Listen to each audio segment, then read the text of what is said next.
Antur Walter. Mae Walter yn byw yn Antarctica gyda'i ffrindiau.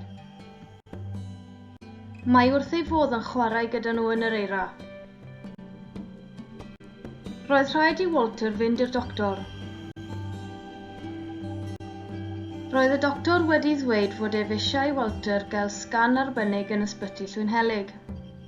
Roedd Walter yn ofnus, nid oedd erioed wedi bod i Ysbyty Llwynhelyg o'r blaen. Bu'n rhaid i Walter adael Antarctica a ffarwelio a'i ffrindiau am ddiwrnod cyfan. Roedd Ysbyty Llwynhelyg yn bell iawn i ffwrdd. Daeth rhai o deulu Walter gydag ef. Aeth a bwyd gydag ef a'i ffrind gorau morlo fel cwmni. Roedd Ysbyty Llwynhelyg yn wahanol iawn i Antarctica. Daliodd Walter law morlo'n dyn iawn. Cerddodd Walter a morlo i lawr y coridorau i'r adran Pelydr-X. Rhoesant ei enwau i'r fenyw tu ôl i'r ddesg ac eistedd yn yr ystafell aros. Galwodd y fenyw enw Walter a gyfynnodd iddo ei dilyn. Aeth morlo gyda nhw. Roedd gan y fenyw wen fawr ar ei wyneb.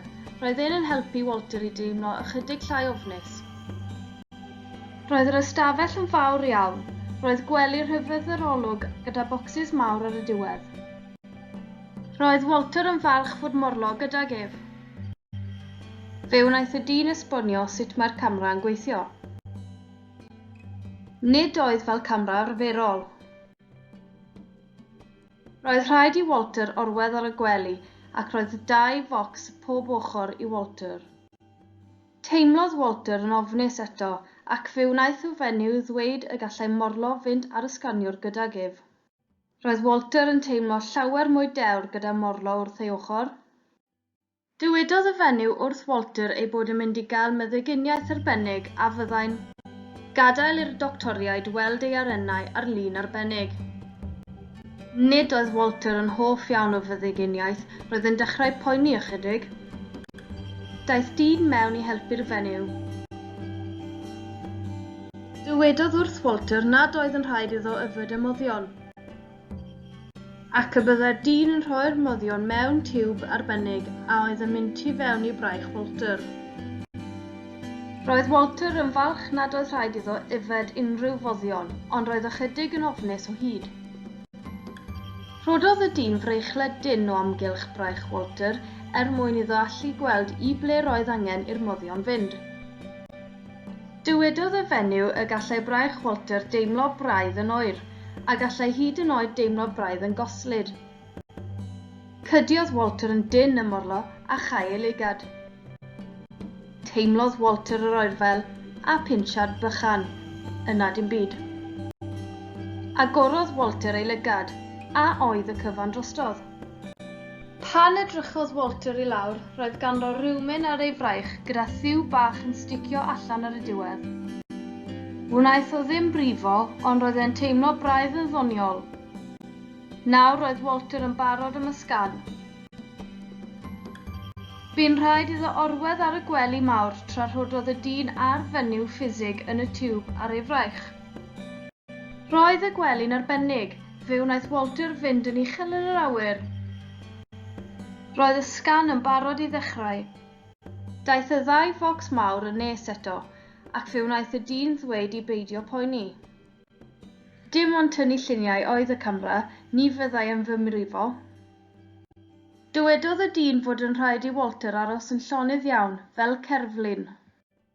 Roedd hyn yn anodd iawn i'w wneud, mae Walter fel arfer yn chwarae yn yr eira a nofio yn y môr.